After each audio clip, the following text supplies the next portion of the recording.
Oh. I'm on the laptop right now next to it. That's why I made sure that I had it.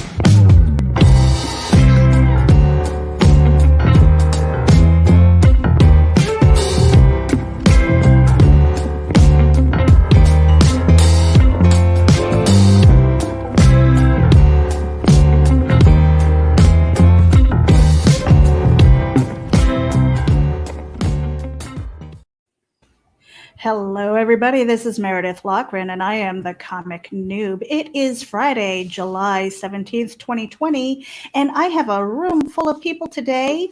Let me just open up the room here, and we're going to go around and let everybody introduce themselves really quickly, and then we're going to get right into it. Let's start with, who do I want to pick? Who do I want to pick? Who's it going to be? Travis Gibb. Oops. I removed him. Hello, how are you? I am Travis Gibb. That is me. I am a comic creator. I created Broke Down 4 Dead Bodies. Sorry, my son is getting involved. Broke Down 4 Dead Bodies. I do also Voodoo Nations and all sorts of other stuff. Cthulhu Bedzals, all sorts of great stuff. A lot of people know me. All righty, we're going to go to Luke. Hi, my name is Luke Stone. I am the writer and artist behind Hybrids of Sons of God. You can see some pictures right back there. I'm also the artist behind Voodoo Nations, live on Kickstarter right now. And I work with a company called TERRAFORM Comics. So check them out at terraformcomics.com and join the mailing list. Thank you. And Joe. I'm Joseph Dewis. I'm a writer of one of the stories in the Advocator Presents. And I'm also the publisher of Heresy Studios, a lot of horror comics, Heresy Studios, LLC.com. And you've got a visitor in the background there. All right, Ben, here we go. Hey, I'm Ben Lacey. I am the writer and artist of Shark of War. First issue is out. Second issue will be out in about a month. And I also have a story in the upcoming Advocator from the Shark of War universe. Excellent. Jonathan. Hi, everyone. I'm Jonathan Hedrick. I'm the writer and creator of Freak Show Princess. Also Capable, which is going to have the side story in the Advocator. And also have a book coming out later this year from Scout Comics called The Recount. And finally, Mr. Rob Anderson.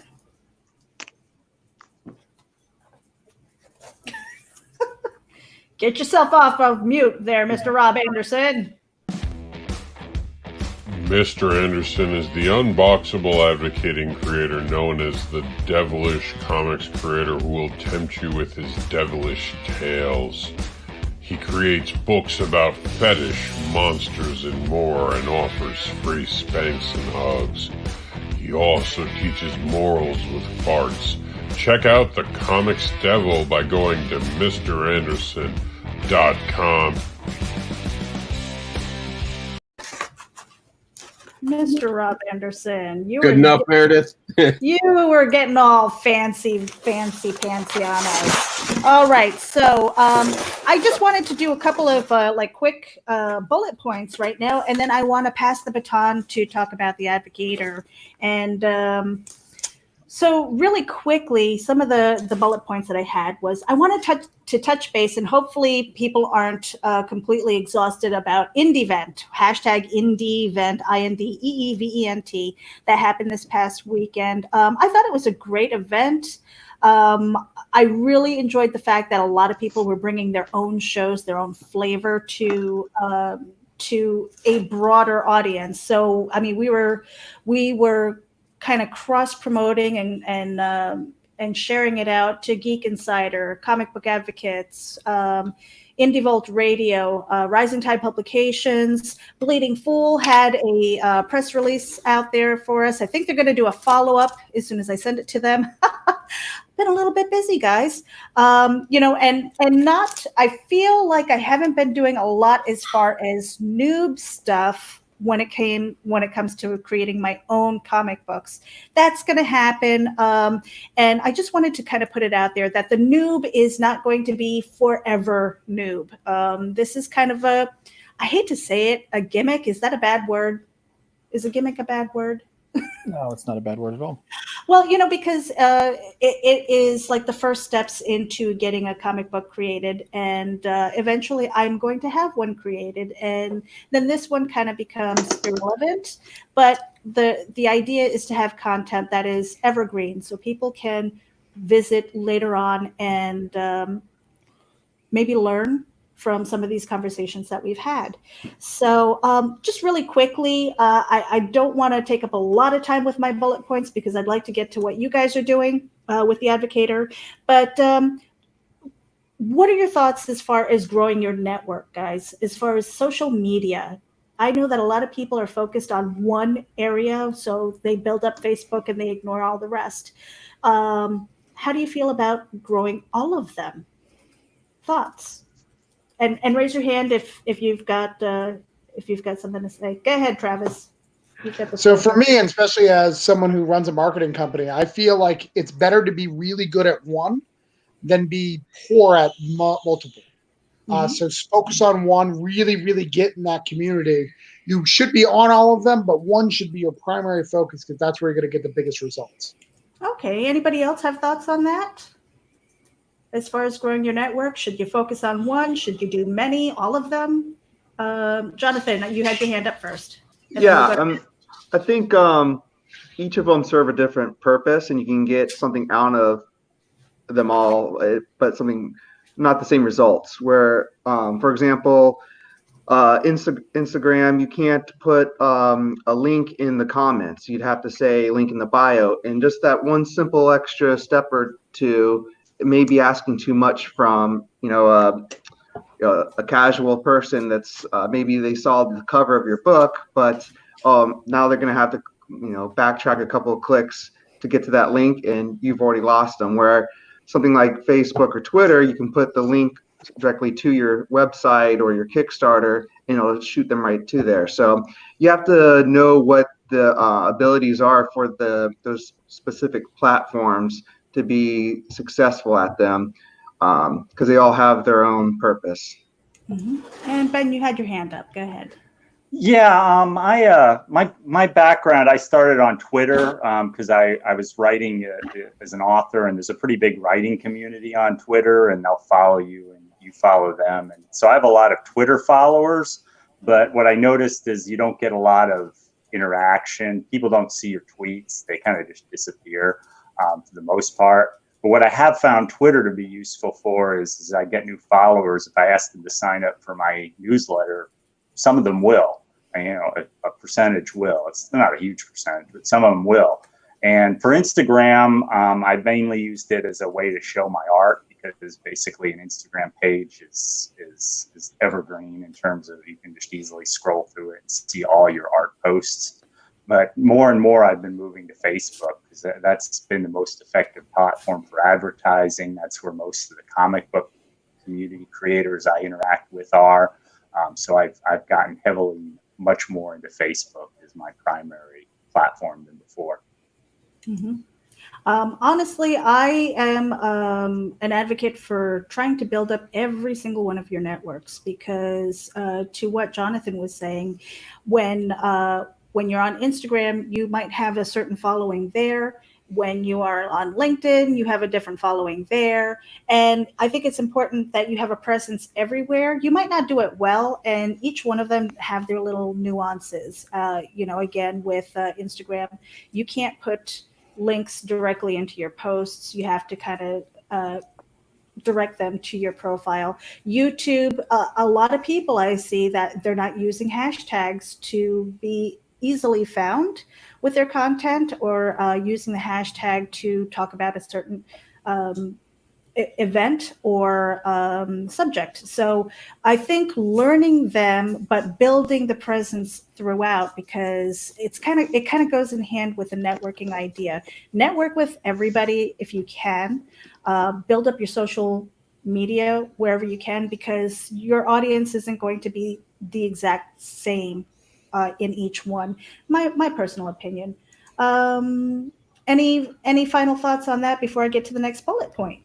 Go ahead, Rob. Well, it's like everyone said. Instagram is for art. Twitter is for Comicsgate. or pre-established groups using your hashtags. YouTube, you can build your own audience with subscribers. That works best. I don't know if hashtags actually work as well on YouTube. Meredith would probably know a little bit better than that. But I find just driving content constantly works, and it slowly helps you build up. I had a YouTube channel with almost 500 people. We had it all taken away from us, and we're slowly rebuilding. It works. Facebook Lives are important. Look, you have to adapt or die. What is working for other creators might work for you. If you're an artist, you have to be on Instagram. If you're a writer, you really should be on Facebook and doing Facebook Lives, getting your word out there, getting your message out there, getting people to support you, subscribe to your email newsletters and your email list. So that's super important. No one mentioned it. That's probably the biggest way to grow your social media. And I used to be against them because I thought the laws were going to stop them. So I lost 3 years of building an email list. Trust me, I pay for it every day. Wow. That's painful. Okay, so now the next bullet point that I had really quickly is some people, not so much in the comic book industry as far as I can tell, and I'm fairly new into this field, but a lot of authors and other genres don't necessarily like to promote themselves. And so I want to hear your thoughts as far as self-promotion. Is it marketing or is it vanity? Go ahead, Luke. I think it's totally marketing. I've heard so many people say, my work speaks for itself. Well, there's a lot of work out there, and it can really kind of get lost in the crowd with everything. So I think that you have to speak for your work. A lot of the people that I back and that I support, I back them as creators and individuals just as much as I do their IPs. I've been known to buy books I didn't care as much for because I really like the people that are there. May not be my style or really, the genre that I would normally go after. And sometimes it's very difficult to kind of separate the creator from the work sometimes. So I think that's that's another thing to think about. Get out there, sell yourself, let people know who you are, what you're about, what you're into. And people love positive interactions with the creators. It helps them connect more with the intellectual properties, helps them connect more with the stories, especially if they know kind of who's behind it. And so I think you absolutely have to promote yourself. Mm-hmm. Any more thoughts as to like self-promotion and vanity? Go ahead, Rob. Sorry, I didn't expect to be first. I thought everyone else would be going ahead of me. Self-promotion is important because if people don't know who you are, how can they invest in you? It's one of those things in life that people have to understand, not necessarily what you stand for. Everyone makes that mistake. They just have to know that you stand.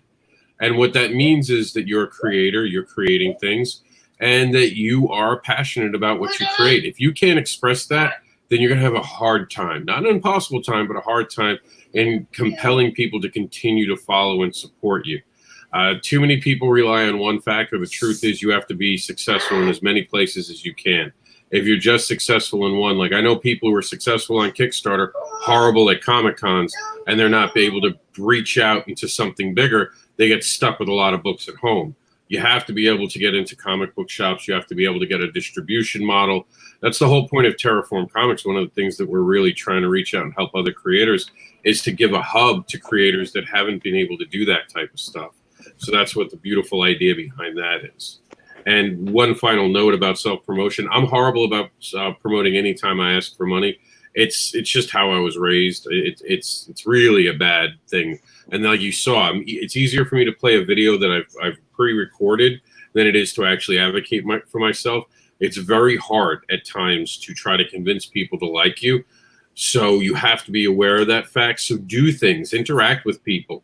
Be someone who is approachable. Be someone who's willing to have conversations with people, and always open yourself to being able to be listened to and listen to others and have conversations.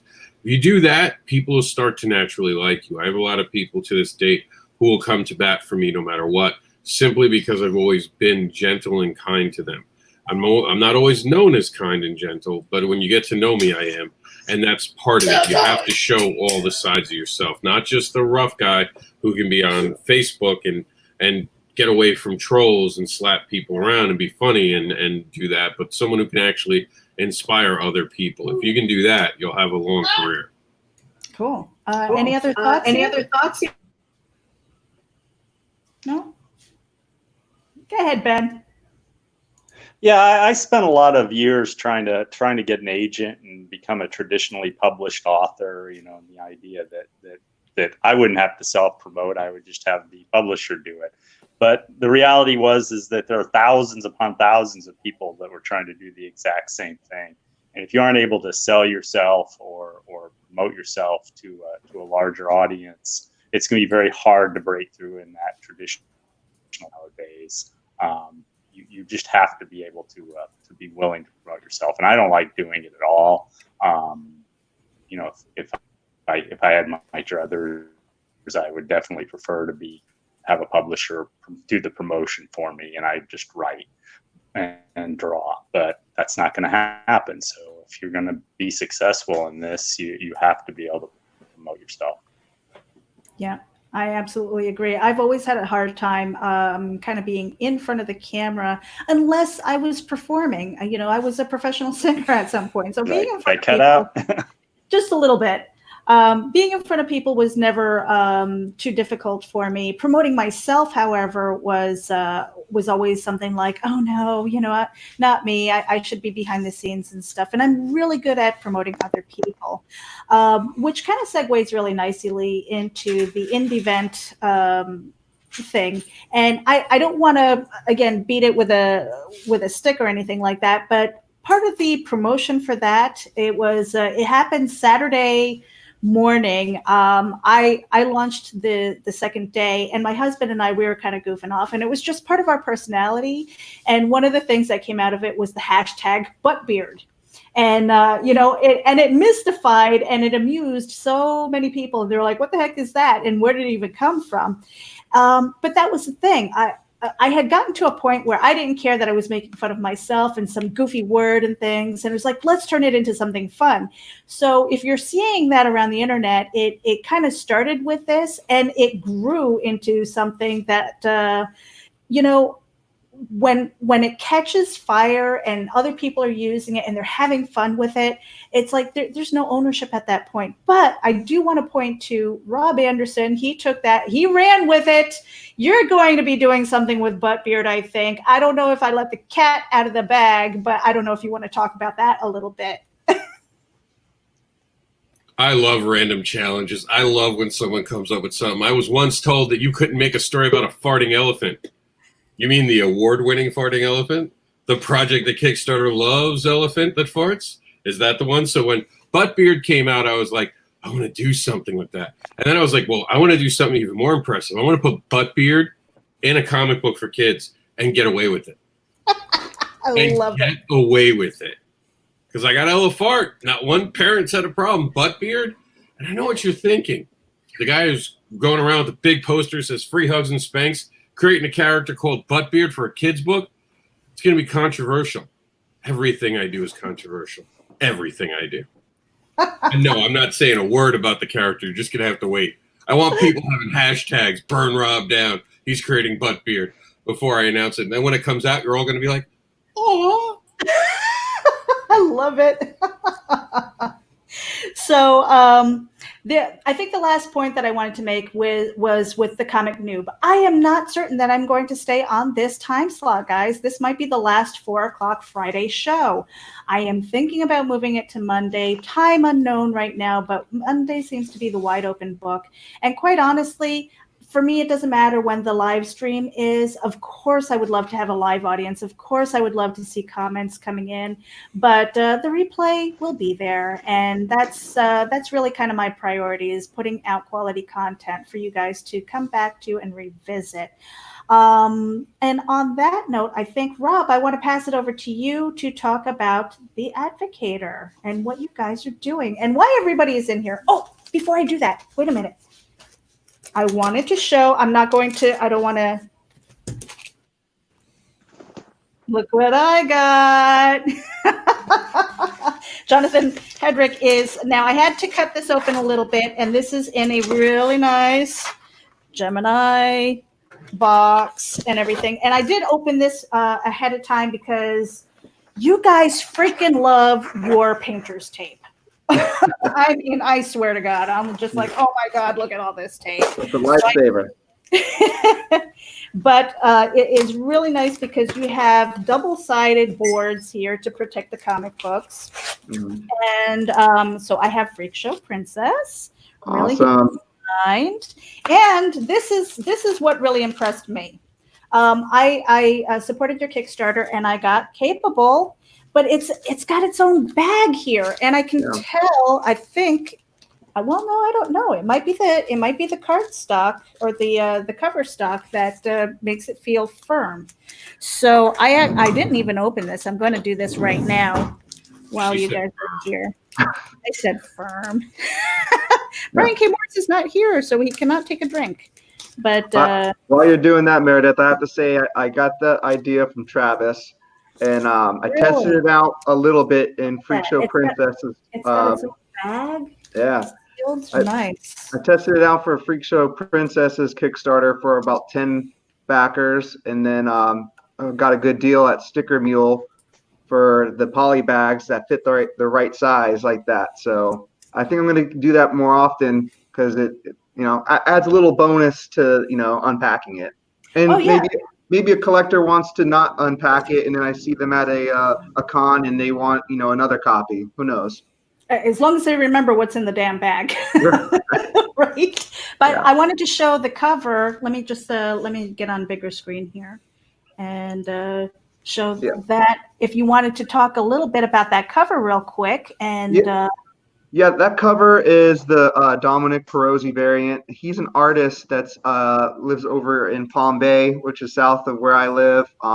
He's got a little following around here, and I always have him do a variant cover for my self-published books because, like I said, he's got a following. It's helping him, boost his career and his confidence in his artwork. And I threw that idea out to him about doing just no people are in it. It's just showing like the essence of what Capable is all about. It is the potential animosity that someone who has been disabled all their life and then is like thrust into a life with superpowers might do with those superpowers, like destroying a handicapped parking spot. So if we took that idea for issue 2, which is a short bus, which is another common something that's identified with the disabled community, and you see like a laser blast going through it and the smoke rising from it. So I think that's what we're going to try to do with Dominic's variants, is have those staples that are or stereotypes that are connected with the disabled community and twist them around like that. Yeah. So I'm glad you got the Kickstarter. Thank you so much for backing. I appreciate that. I appreciate the effort that you put into it. And again, this is really cool. I wasn't sure, when I saw it, I was just like, oh man, I don't know if I want to take scissors to it. God forbid I cut it on accident. But this is a really cool idea where it's labeled with the comic book, and it's very, very cool, interesting. And I personally haven't seen it before. That was my first time. But again, I'm the Comic NEWB, and so I'm building up my library and stuff. So I really appreciate. I can't wait to get into it and read through it. Okay, Rob. So I gushed a little bit, and I did my my package reveal. So I'm going to give it to you and the Advocator, and let you guys do what it is that you do. And we lost someone. I swear that was not my fault. I did not kick anyone out. Ben, come back. I think he's having. I think his war shark got him. We're going to send out the boats to get Ben back. He'll be back in a minute. All right. So what is the Advocator? I always say the Advocator is the poo-poo platter of indie comics. What does that mean? Well, normally we give everyone 4 pages to show their universes off and entice people to go to get their bigger collections of work. But this time around, and I'll tag Travis in. He's looking like a deer in headlights. There he goes. Is this mic on? Damn it! No, I can't hear you. Speak louder. This year, what we decided to do for Advocator 2020, we switched up the whole thing. The Advocator is all about growth and development. So normally we'd have 6 stories, 4 pages each. This year we broke the walls off of that. We have a 42-page book, and it's all heroic tales. So we've grabbed some of the greatest indie books that came out last year on Kickstarter, and this year in Kickstarter, put them all together in a wonderful book called the Heroic Edition. And 3 of those creators are right here. We're just going to put Ben back in the room. So let's see it. This is a private preview. Well, why So don't you have no them one introduce who they are and their story in it? Well, I just want no one taking screenshots. And I'm going to reveal the cover, and then we're going to go one by one by who okay, the and remember, so this cover's a work in progress. John, your stuff didn't get fixed because of a storm, just so you're aware. Yeah, I had internet issues and power issues. We are fixed. Like, this is the first, and anyone who's back the Advocator, you know, we always put out the first one, and we fine-tune it as the campaign goes. This is just meant to go around the room, so we're going to go around and tell you all the people who are here. So here is the book, and we'll go around the room one by one in order. And I guess we'll start with Luke Stone on the far right. Let me get rid of my feedback. Well, why don't you here. scroll down to his section, and you can leave his section. I'm going to. Relax. Calm down. All right, Luke, we're going to put you on the screen. Introduce yourself. All right, yeah. Yeah, I'm Luke Stone. I'm the writer and the artist behind Hybrids, the Sons of Gods. It has the first full arc just finished up this year, the Trash Day arc, and we're working on the second one. And this little piece that's going in the Advocator, it's kind of like one of those really cool Marvel post-credit scenes. So we're pretty excited about it.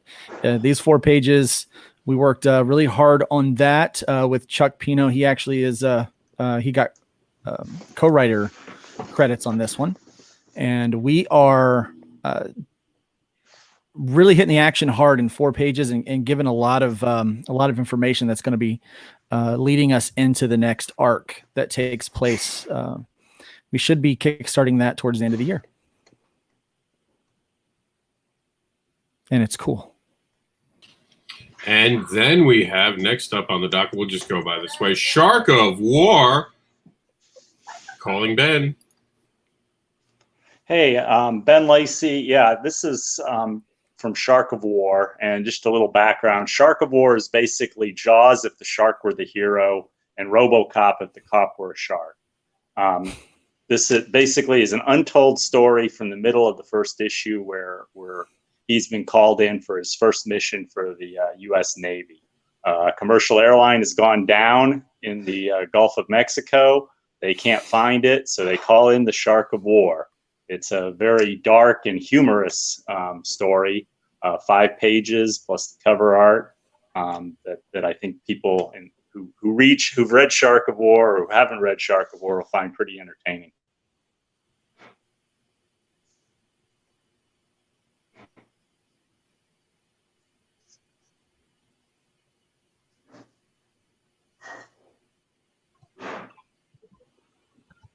All right, I'm up. Capable. So Capable tells a story of about how one day everyone around the world who has a disability wakes up with a superpower that's opposite of what their handicap was. 2 issues are out for Capable, and the short story that's going to be within the Advocator runs concurrently with the events that take place in issue 1. The main character of the short story, Harry, is the main character of the main titles, is his best friend, Derek Davidson. So we see what Derek does in issue 1 when he gains his superpowers. And in this short story, we see what Harry does during that time. So they run concurrently with each other. You can read either one of them first, but you should definitely read both of them.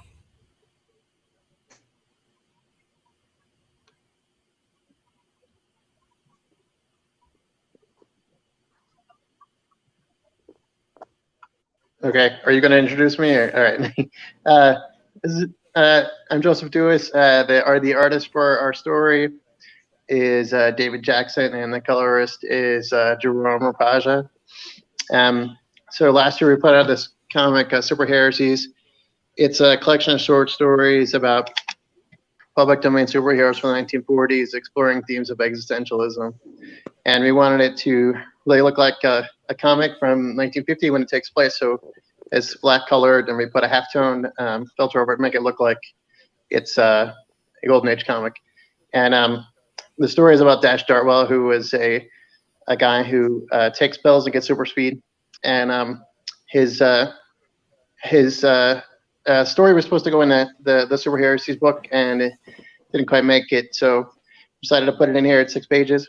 It's about him traveling back in time to kidnap himself as a baby. So we kind of get into the whole ideas about predestination and paradoxes and that sort of thing.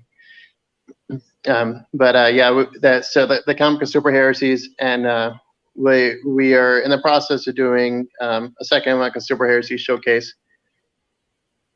So back to you.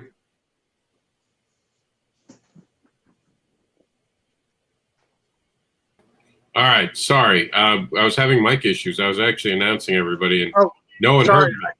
I had my mic thing. You want me to do it? If you don't mind, yeah, just while I make sure everything's okay on my end. We had a flicker of power a minute ago. Yeah, if you could just scroll down a little bit so I can make sure I get his last name right. Yeah, Brian Menard, I think that sounds right.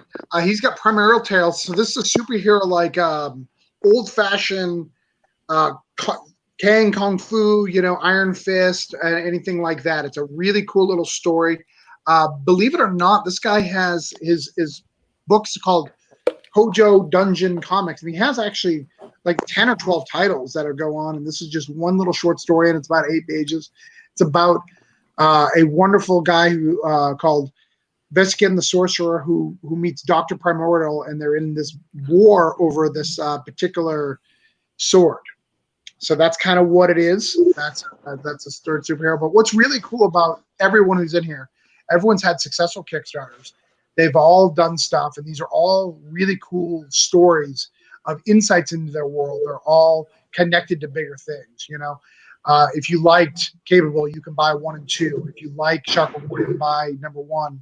If you like superhero, if you like Dash's story, you can read Super Heresies. And if you like Luke Stone's Hybrid, you have a graphic novel butt ton of stuff that you can read.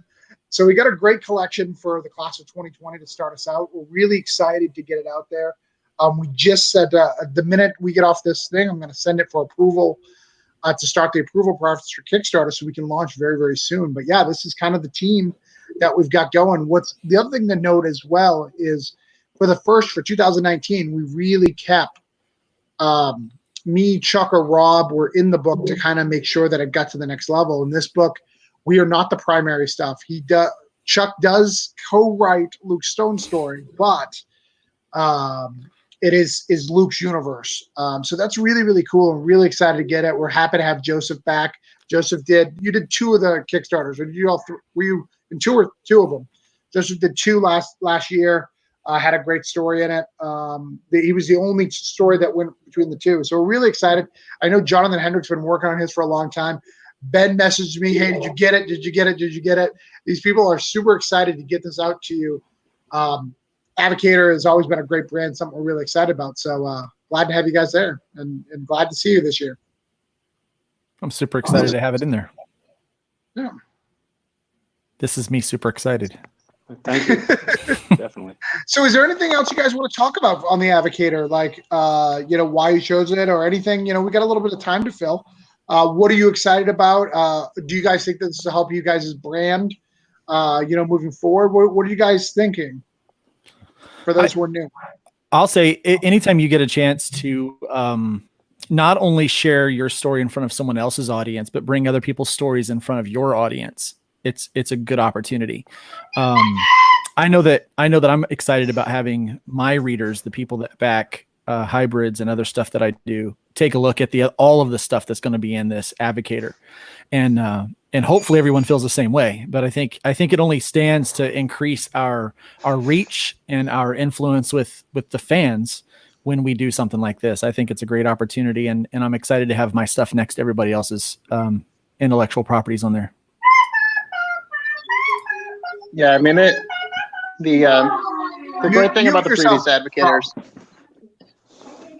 The great thing about previous Advocators to me was, you're reading a 4-page story and it's completely new. It's not just like a piece of something, but it's connected to another IP.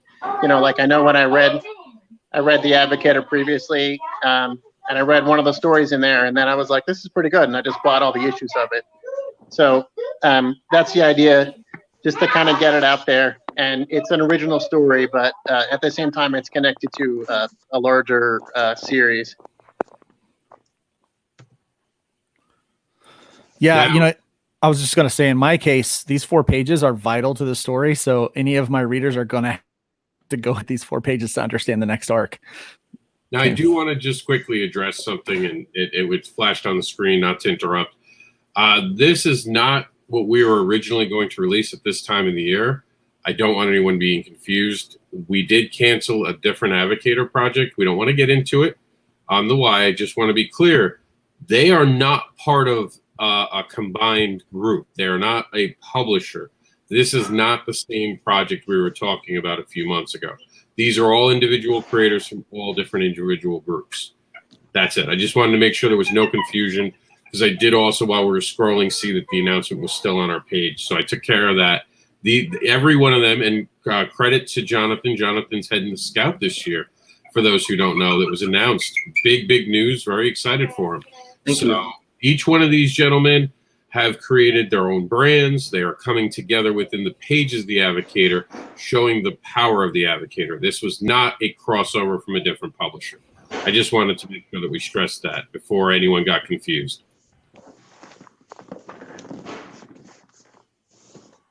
Ben, so why did you want to come to the Advocator? Well, originally I was really excited about the fact that I only had 1 comic book, and after this I would have 2 comic books, which would be really handy at conventions. Of course, the conventions aren't happening, so I won't be having to sell at the conventions. But I'm hoping my next Kickstarter, which probably be soon after this ends, will get a good push from this. Plus, I'll have more stuff to give away in my own Kickstarter. That's fair. That's fair. Now, let me ask you guys, how many of you are doing virgin covers? Now, we're very known for our virgin covers here at the Advocator. Who's going to have a virgin cover, and does anyone have a virgin cover that they could kind of tease or show or explain? I know, Jonathan, wasn't there talk about you having a virgin cover? Aren't we going to see one from you? He has one. Yeah, I can provide a virgin cover. You have one. Yeah. Basically, Jerome he put the trade dress on it, but we can just take those layers off, or just I can send you the tiff of the colored. Rob, scroll down. I have his in there to the bottom. Yeah, it's the one with him with the crutches. Yeah, and the shadow with the go cape. to the Advocator page, the preview. If you didn't lose it. In the upper left-hand corner, that'll be the virgin cover, which reflects the the issue 1 of Capable, where Derek is in the wheelchair and his shadow has the cape behind him. That is going to be super cool. That'll be one that I actually look for. I think I gave you a virgin cover. Yeah, yours is in there as well. I've got everyone here has a virgin cover. Joseph's working on his. He needs us to send the file because he's got that really good idea. I'll ask you later. The basic idea of a virgin cover, for those who don't know, it's minus the trade dress. So you wouldn't see the Advocator on top of it. It should never say on the cover Advocator. It should just be the art, and it shouldn't even say Capable. It should just be there, because we don't want to put a name on the book and then people get confused about what the book is. So it's literally meant to be a virgin cover. So when you turn on the inside, you'll see usually what we do is we have on the cover, we have the credits page that announces everything. And then you'll see the first story, and we do an internal cover, but we also put on that internal cover for them who is behind it, the website you can follow them to continue the adventures. And then it'll probably be just like for Jonathan, it'll probably be your virgin cover, which isn't a bad thing, but then people will be able to buy the virgin cover on the outside. Remember, we have those nice slick covers that we get from Comics Impressions. Very proud to be teaming up with them. So that's going to look really good, Jonathan. And I'm a huge fan of what you do. A lot of people know this.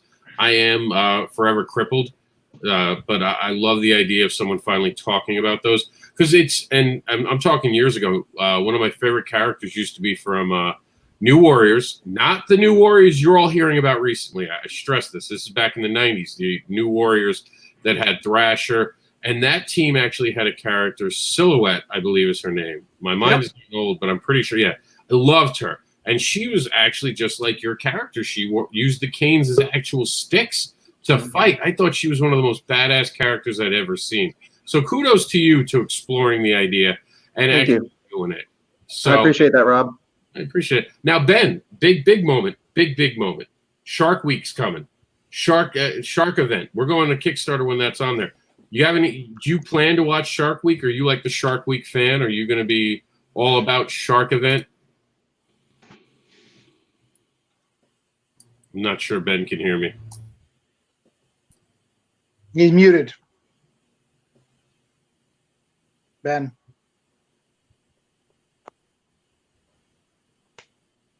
Can you hear us, Ben? Ben. Use the force, Ben. Yeah, Ben is definitely going to be a part of Shark Week, I'm sure. Yeah. I think the internet sharks are messing with him today. It's a problem. I'm having issues too. It's why we want to get out of the 4 o'clock hour, to be honest with everyone. But yeah, so this one took us a long time to get Advocator 2020 out to you guys. It's not that we haven't been working on it, it's just that we had the thing with that other company, and then this was wrapping up. But we're super excited about this. We feel that we've got some really great creators here. We're super excited to have all these new creators be part of it.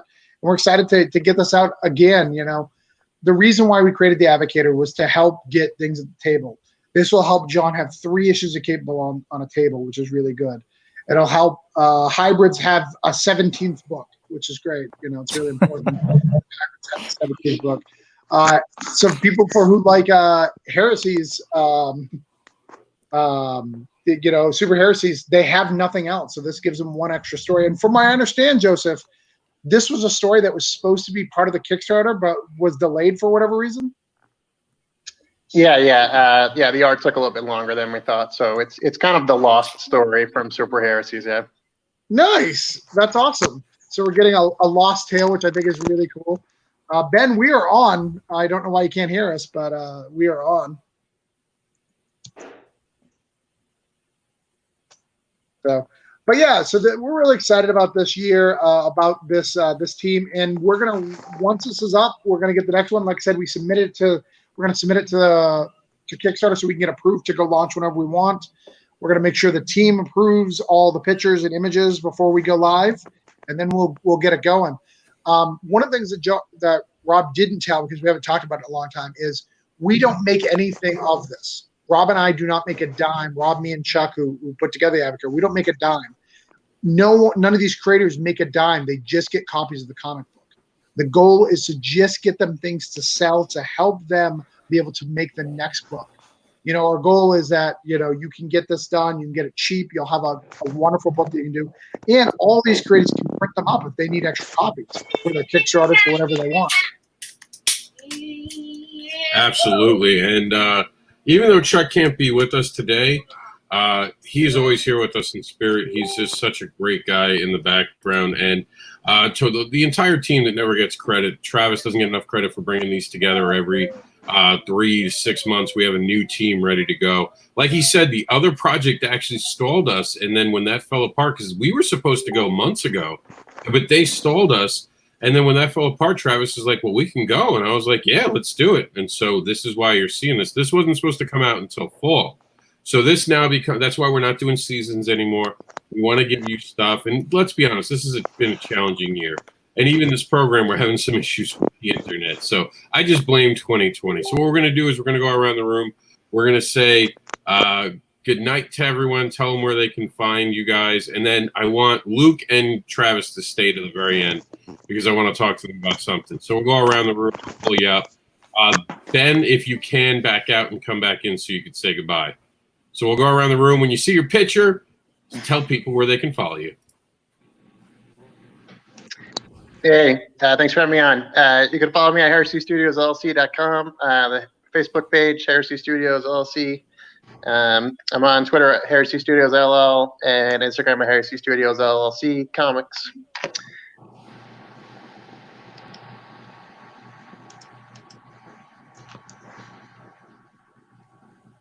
Muted. Jonathan.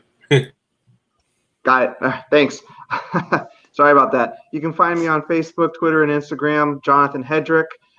Just search me my name and it'll pop up. Promise you. Thank you.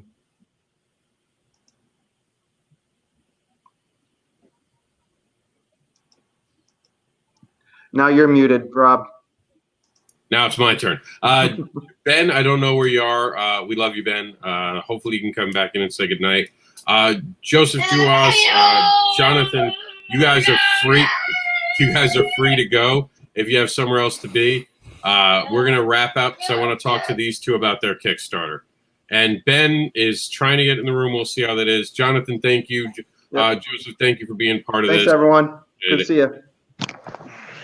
All right. I don't know if Ben is going to come. Ben, use the force. That's all I can say, Ben. Use the force. We're pulling for you, brother. I did want to talk about hybrids first before we talk about anything else. Is this your show? It's not even my show, actually, to be fair. It's not even my Meredith's in the back. I haven't seen Meredith in tons of time. Where's Meredith? Is she around? She's in the back working, man. She's always working. She got a cup of coffee, and she's like, you guys got this. Yeah, she's like, you guys are talking about the Advocator and stuff, and we do apologize. I hate when there's internet issues. We obviously don't want those interruptions and gaps to you guys watching at home. I do apologize. You guys can see that I'm in the devil's room right now, so we're going to change some background. Yeah, Luke, talk to me as Jax goes crazy. Jax. Man, that's awesome. Yeah, so the hybrids story, this cover right here is really cool. This is going to be my virgin cover. It's never been touched, never been kissed. But so it's actually never been used for anything, but it was supposed to be used for a connected cover with some other connected IPs and stories from my old publisher. And it's something that I paid for, and actually it was drawn by Brian Dawson, who does my layouts, my interior layouts. And so he did this cover, and I've always kind of wanted to use it. I think he did a great job on it. Looks really cool. And so it was wasted money because we weren't using it. And so when they said, hey, would you like a virgin cover? And I'm like, yes, I would. I'm excited to finally use this and for people to finally see it.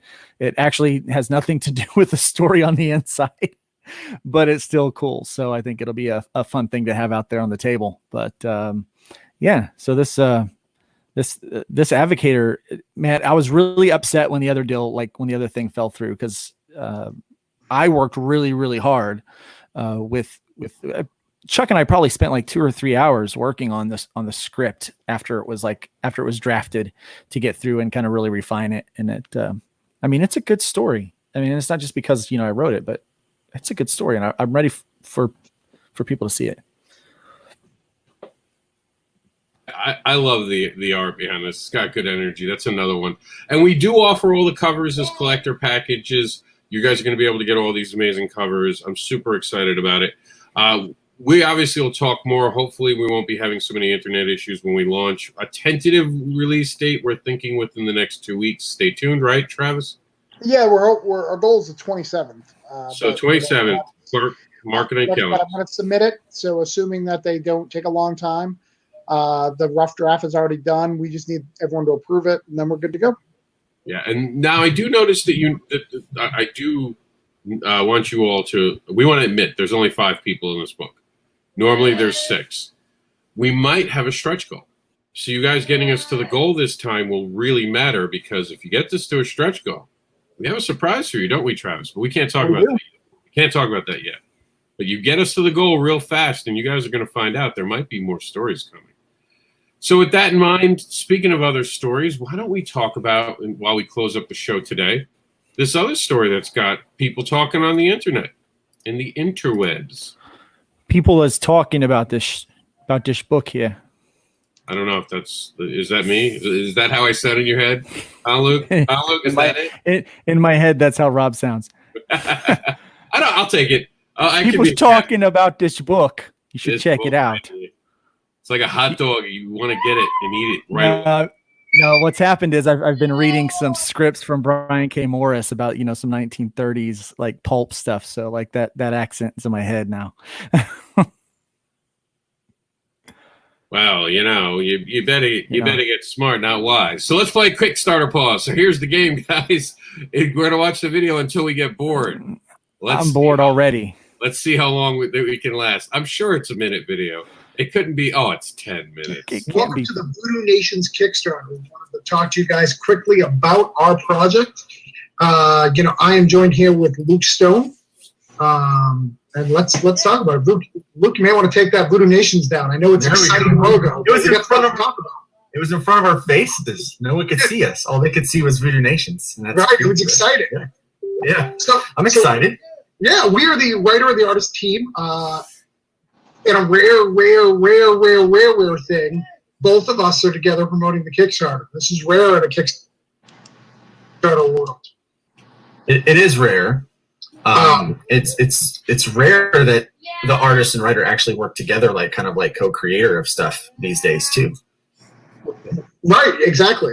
So we came up with this concept. I sent it to Luke a long time ago. It's called Voodoo Nations. What it is about two missionaries. They go to Brazil and they get really hell deep. Hell deep? That's a good word. I like that word. Yeah. They get deep into the voodoo culture and the Voodoo Nations. So it's basically a religious clash between Christianity and voodoo and the differences between the two. Yeah. And it's pretty cool because it's written from kind of the standpoint and the viewpoint of a couple of Christians, actually. So not that this is like one of those like Christian books that's in your face or anything, because it's by far, it's not that at all. But we do have some contextual understanding of the subject matter. So it really works. Yeah, and we're writing modern day ministries. So modern day they're very cool people, heavy tattooed, heavy thing. It's not your mom and pop stuff. And if anybody knows me from Broke Down and Four Dead Bodies, or for him from Hybrid, you know that we do things very, very different than what you expect from us, right? I'm a lot of action, lots of stuff. But this book is really, really cool. It's a 4-issue mini, and we're going to be world trekking. So we're starting off from Brazil, then we're going to go to New Orleans, we're going to go to Mexico. We want to get you on the ground floor. So first, let's show you some of the really cool covers that we have for this book. Go ahead. Sure. Yeah, I'll start out with the standard cover here. Yeah, it's standard cover. Luke created that one. I love it. It's one of my favorites. Yeah, that was actually in response to, we had started out with with the day-night covers. Yeah. So this is my first idea your idea for a cover was to do Bishop Lucas on top of the Christ the Redeemer. And that's not, so for those who don't know, I think most people know, but if you don't, Christ the Redeemer is a giant statue. I think it's like 25, 50 stories, something like that. 30, something huge. Yeah, it's huge. And I wanted to have something where this mockery of Christianity, because Bishop Lucas, the name Bishop we're not going to spoil it for you, but Bishop is not a normal voodoo term. There's a reason why he has that Christian. Bishop is used in Christianity, why he has that term. It's kind of cool, and you'll see that. But we have a day-night cover that Luke's showing you. Both variants can be getting the Kickstarter. Mm-hmm. And then we have this beautiful cover. Oh, yeah, that is Staniak cover. Staniak, that is a must-have. If anybody knows Staniak, we love this cover. This is our favorite. We have this in standard and virgin. All sorts of really cool stuff in this Kickstarter. We love it. We're going to show you some of the interior pages in just a second. But the reason this book is not only normal, it's huge. It's a 30-page book. 30 pages of story in this book. So, in the standard cover. All right, guys. I feel like you both could do better live right now. So, what can you tell us that didn't tell us? And how, the experience is going great. You guys are so close to 100 backers. We're going to drop the link right now so everyone can get their copy immediately, because this is one of those books you're going to want to get. And I'm putting it in now. Please tell us what didn't that capture? Because obviously that video had a lot of information. Give us something to tease us with. 2 young missionaries have their world turned upside down by a diabolically wicked voodoo priest named Bishop Lucas. You can find out all about it in this 4-issue miniseries that treks the entire world. So this is going to be awesome. And you guys have a different story, like a mini story. Am I right about that? Yeah, we have a backup story by Sebastian. He can't think of his last name right now. I don't know why, but Sebastian used to do comics pretty heavily in the 2000s. Hasn't done something in a while and just came back, and we have him doing a backup story. It's a 3-page backup, which is pretty exciting. Him and Elias Gambit is his name. Did some really, really cool stuff on our backup story. And these will all be shipped out using Gemini mailers. So you guys, not playing games. You guys are going to get everything safely. Travis has a proven track record, as does Luke have a proven track record of delivering what is crowdfunded. So I would say the risk on one of these is extremely low. I mean, it's pandemic. You know, pandemic season, we all know things have been crazy. There might be a delay that they won't be able to handle, but I think that's it. I know Luke said he was done with the art. The preliminary art is basically done. You guys are just finishing up the lettering, and you have to wait on one page, though. There's just one page that is problematic for some reason, right? Yeah. So I can't draw it because I can't see the future. And so the only way that I can draw it is once future backers back a tier that allows them to be drawn into the comic. And so we have one person who has claimed one of those frames already. And so we have 5 more available. And so we need 5 more people to back at that tier so they can have their face drawn in that particular section right there. So. I want to address a comment from Meredith, who's in the background, probably snickering. She said, "When I hear missionary, I'm thinking anything but religion. Sorry, not sorry."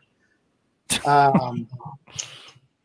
want credit. I want credit. This is the second time I've been interviewing you guys about this book. I have not made that joke. I just want my credit. So one of the things that someone asked me today in an interview, they were like, "Are you worried about religion? You know, because religion in comic books is kind of rare, or religion in everything. People, it kind of scares people in their tracks." I think we talked about this the other day with Rob. I want to point out the Exorcist is a story based on religion as well, and it's very, very different. So just because something's based on religion doesn't mean you have to worry about it, or doesn't mean it's not entertaining. Very true. And remember, you don't have to be a serial killer to enjoy serial killer books and horror books. I never understand that. Something that's well written, and I said that to them the other day when I was doing the interview. I said, I'm usually not into it, but for some reason, the minute you sprinkle voodoo, I'm all about it. I'm not a horror person, but there's just something mystical about voodoo. And I'm a spiritual person, and Luke, I think, can best describe why a lot of the religious books have not worked up until now. I can, yeah, because they're corny and stupid. The problem with it is, okay, I mean, that's really mean. I apologize to all of my Christian friends out there, but a big problem with Christian fiction is that it becomes really hokey, and really it's a question of who you're writing you're like, who's your audience? So a lot of times they will write Christian books, but they'll just kind of keep talking about the gospel message. So it'll kind of be like a 24-page track. And it's, you know, it's full of crosses and Christian jargon and things like that, which is all well and good.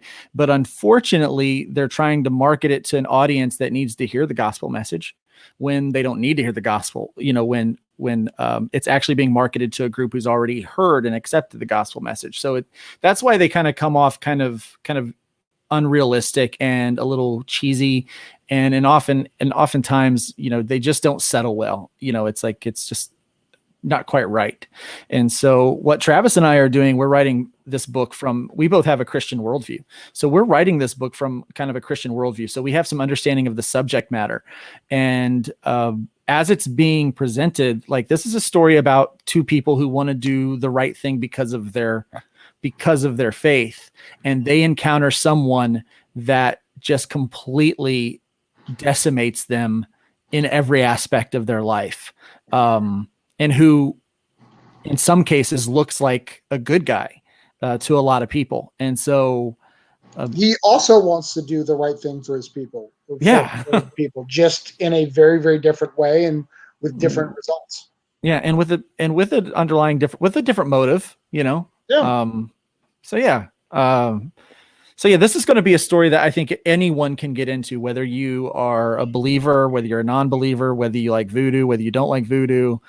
This is a psychological thriller that's going to culminate in some really good action, but also a lot of mystery and suspense that the reader's going to be going through. And so it's the first book that I've ever done like this. Normally I do punchy books, like, you know, like there's going to be punching and blowing up. There's at least one explosion in every book that I typically write. So this is way different. Well, we have 28 more days for you guys to back it. Please join it. I want to thank everyone from the Advocator Heroic Edition for coming on the show today. I want to thank Travis Gibb for being here and also bringing us Voodoo Nation's book tearing it up. Help them get funded so you can start talking about stretch goals. My boy Travis, he's always about the stretch goals. He's got some great stuff just lined up and ready for you. Help him get there immediately. By Monday, let's be talking about stretch goals. And let's see if they're going to be little voodoo dolls. That's what I'm hoping. I'm hoping there's voodoo dolls, especially of Travis. We're going to go ahead and we're going to head out. But before that sounds crazy. I know. Before we head out, we're going to bring in Meredith again. Hi, Meredith. And Hi, Meredith. Travis, we're just going to put you in the back room, but we're going to hang out with you for a few minutes after the show. So we're going to be talking about the advocating hour. So, Travis, tell them where they can find you. I totally forgot to let you say goodbye.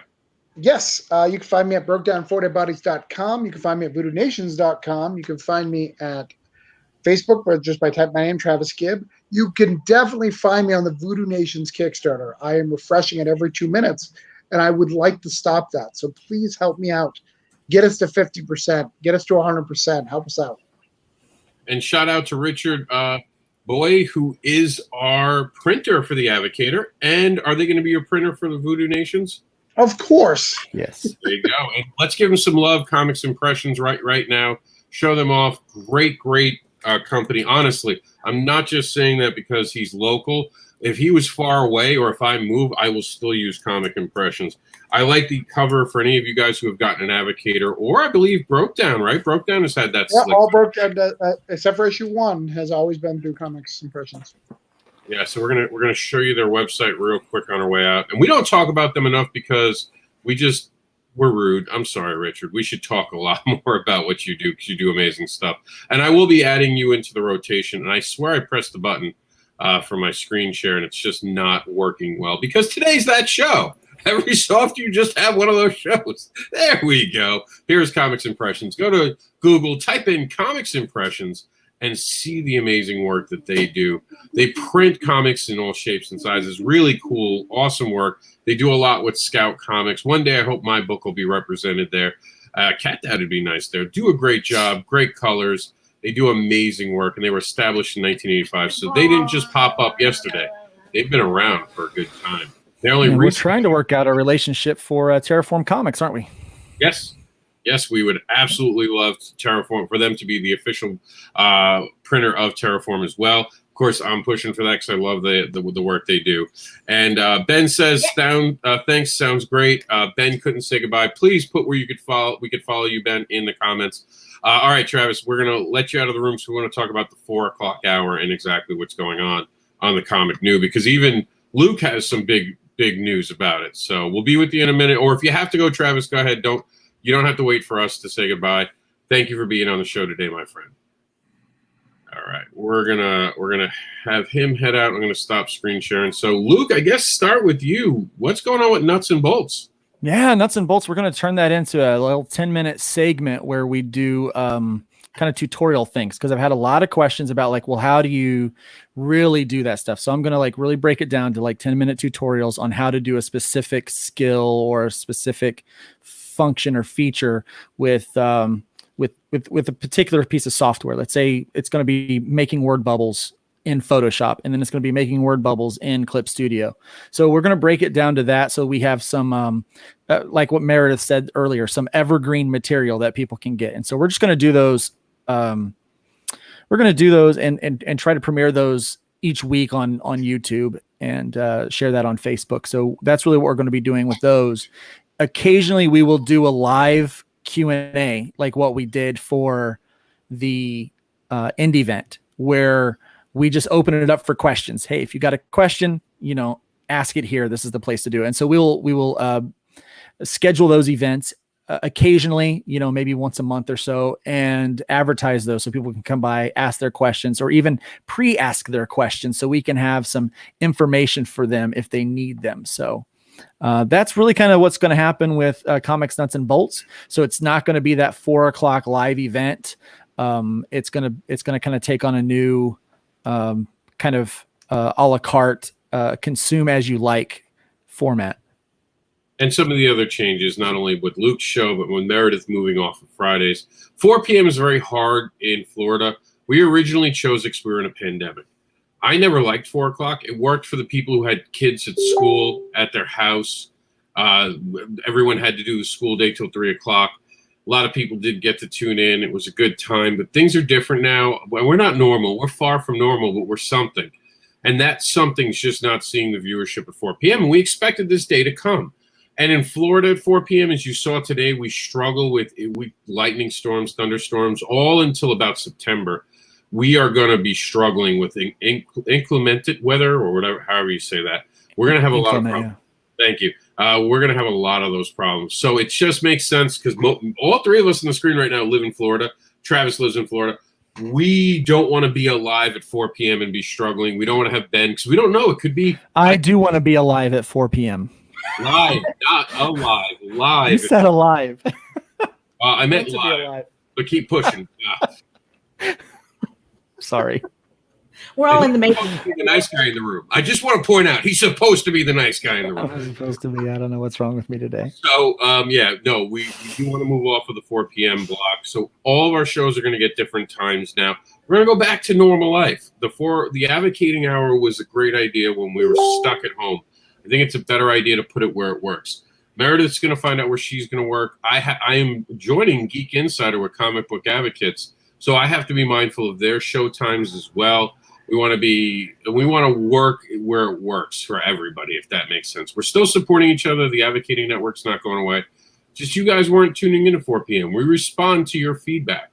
So the news programs will be going to 11 a.m. And for my fans of the show that have been here for years, you remember it started at 11. It's going back to 11, just like I promised. For a while, we put it on the shelf to do panels.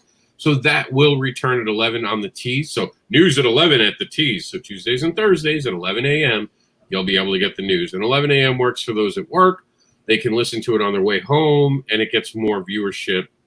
That's why we're doing it. The Kickstarter, we're having trouble with Kickstarter and Indiegogo. You guys aren't launching them as much. We don't have as many to cover. I looked back this week, a year ago. We had something around, I think it was 16 or 17 Kickstarters in 1 week. This week, our show featured 5. I know Facebook's been messed up. I know there are a couple people who are live who haven't asked for our help. But even Kickstarter itself is saying the number is down. Travis looked and he saw the numbers down.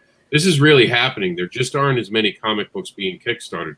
We're going to figure out what that show looks like. We will be doing the thing that Luke and Travis were helping me try to do last night, the elevator pitch. But I think that's going to be a special like Luke's show. Because every so often it's nice to have a special show that just pops up, that doesn't get scheduled every week. And with that in mind, the Devil's Due will not have a certain day or time. The reason I'm not doing a date or time is because I'm a single dad. You guys hear Jax in the background. If I'm doing an assessment that's supposed to be professionally done, I can't have Jax running around the background. I want to do it when I have the amount of time I do. And then honestly, there's 2 times a month his mother comes to pick him up for 24 hours. So I'm going to have to try to fit it in those days from now on. And it's hard enough because those days are all compacted. So if I can get like a 15-minute window to do a quick assessment because Jax is with his aunt who lives with us, I'm going to do it then. Having it scheduled is almost near impossible. So that's on my end. So we're committed to still do the programs. We're just trying to make them so you guys can feature them.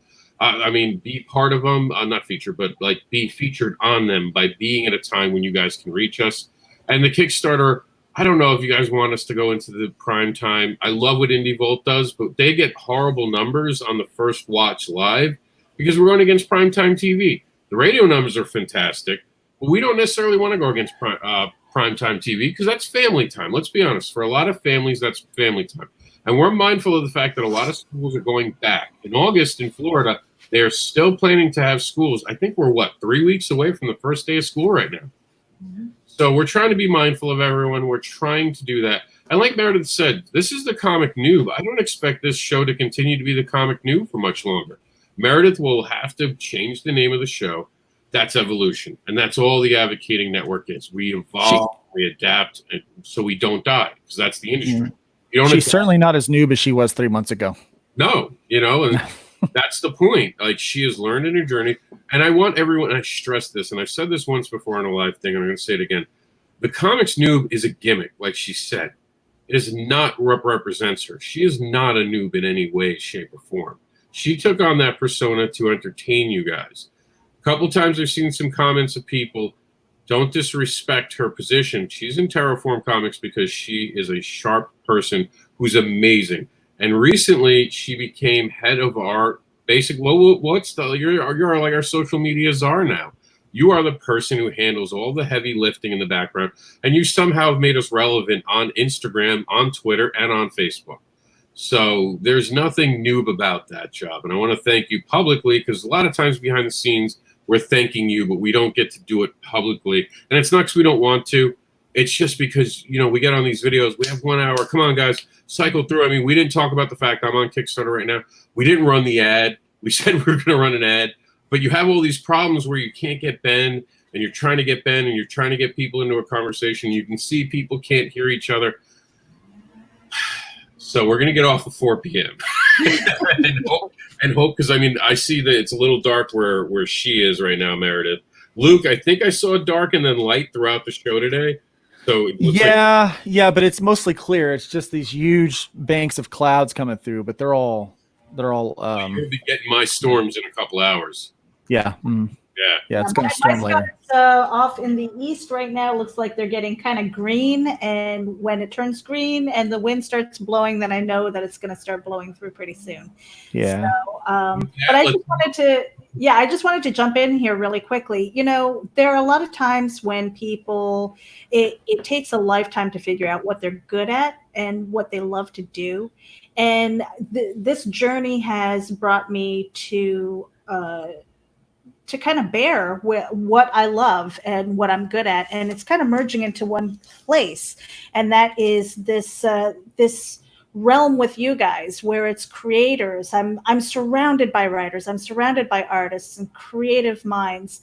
Whether it's whether we're getting in front of the camera and podcasting and stuff. Podcasting is not my first love. Live streaming is not my first love. Creating, writing, that is where I'm at. But if that's how I'm going to reach all of you guys, and if and in the meantime, if I'm in the background and I'm uplifting you guys, whether it's Terraform Comics, Geek Insider, WildOne Forever, all of these other things that I'm doing, as well as trying to build up my own website and my own portfolio of things, my passion is basically social media. And where are you? There you go. Mwah. There. Love.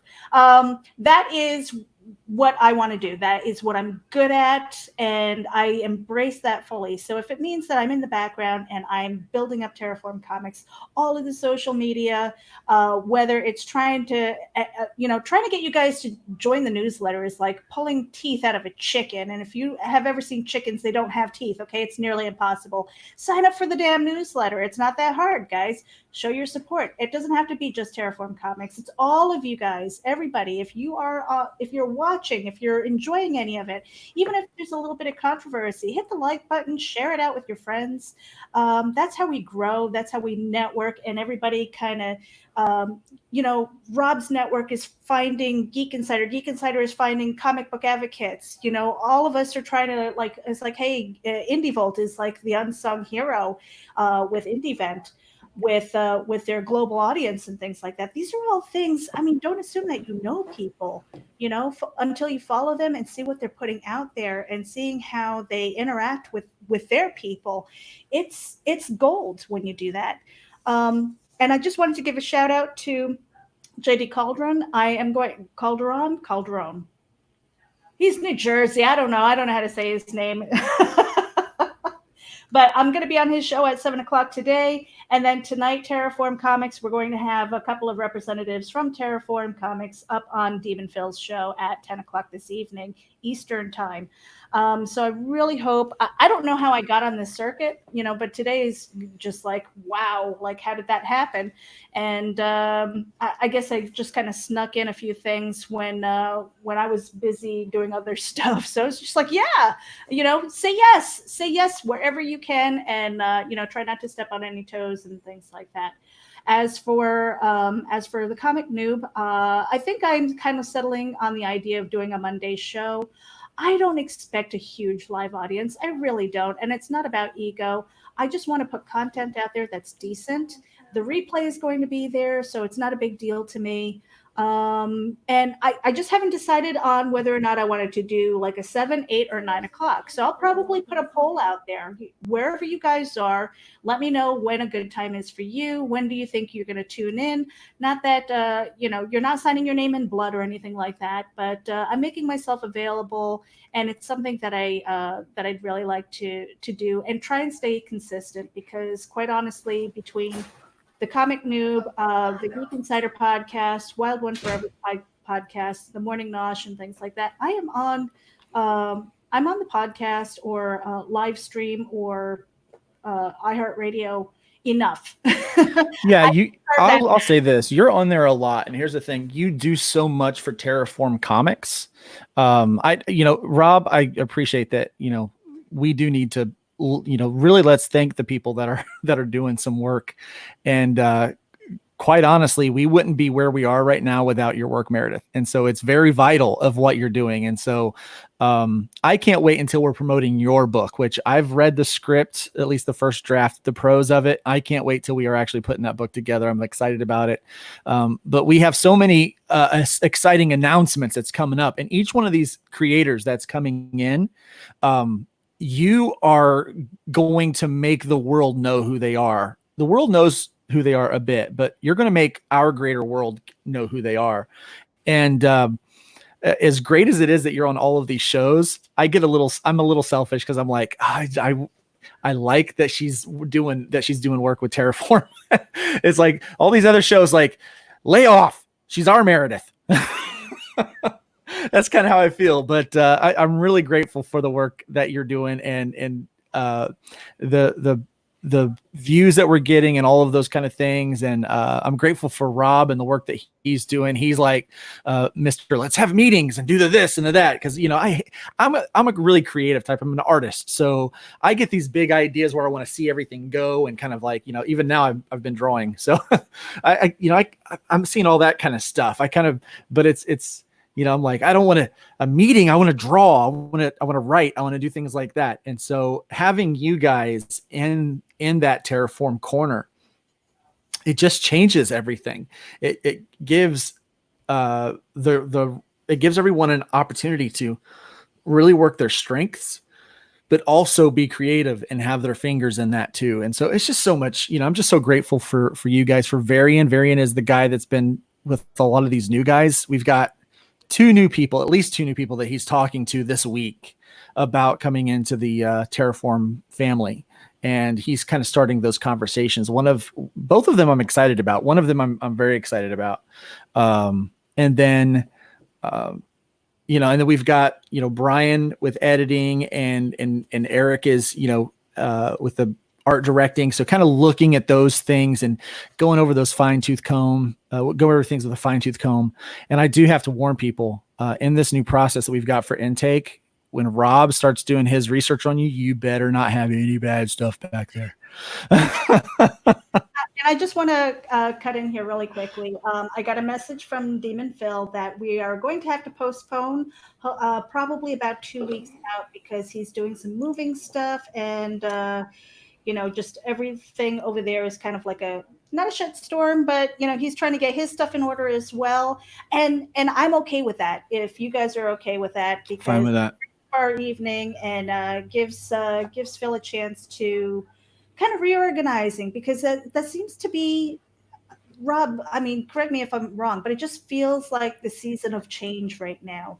We're mutating into something new and different, and that's exciting to me. So Phil, not a problem. We will definitely reschedule, and that gives me a night off. I don't know about you guys. Yeah, don't you have the other show still? I have the 7 o'clock with JD. Yeah, but it's that time of year. Usually we're on vacation. Usually Indie Advocates, when we're Indie Advocates, we go on vacation this part of the summer. It's slower. We would come back to do the quick stuff for our Kickstarter conversation. That was it. Like, the news is usually slower. It's weird because the pandemic's throwing everything off and things are crazy. They just are. Mm-hmm. Well, and we just Travis and I just launched that Kickstarter for Voodoo Nations, and so that's not a TERRAFORM thing. So like today, I have to like write down, like, I don't know what this meeting's for. Like, we've got so many different like videos. Like, I've got one tonight at 9. I'm like, I don't know what's this one for. And so my wife's trying to help me keep track. Like, oh, well, this one's the Advocator, this one's Terraform, this one's Voodoo Nations, you know. And so it takes, you know, you've got to. And Rob, you're right. This would normally just be a kind of an off season, you know, kind of almost downtime until the fall. But it's not right now. We're just so busy with things. Yeah, and that's absolutely true. And that Scarlet Trace, yeah, we've got the script for Scarlet Trace. So we're going to start working on that one. That one's cool. All right, guys, we do have to wrap it up. The Instagram really quickly. You know, we're up to, hold on a second. Let me get back over here. We're up to 91 followers, guys. That's pretty not bad. good. And then on Twitter, we're up to 130 followers. Nice. You know, so we're actively following people. We're following back, especially people who are in the comic book industry. You know, and a lot of people, I think they're saying, oh, you know, I mean, I don't feel like we're competing against anybody. So I don't feel bad about connecting with anybody, you know. I don't know how you guys feel about that. No, we're not in competition. Yeah, we're not competing. But Rob, go ahead. You wanted to let's close this thing out because we've got Travis in the background. He's been really patient, and you know, again, I just wanted to shout out. This is the last episode of the Comic Noob on Friday. We are going to be moving to Monday. Tune in. I'll have some announcements over the weekend. All right, guys. Well, it's the Comics Noob, so go ahead and take us out. Everyone's heard from me and Luke at this point. I think we're ready to go.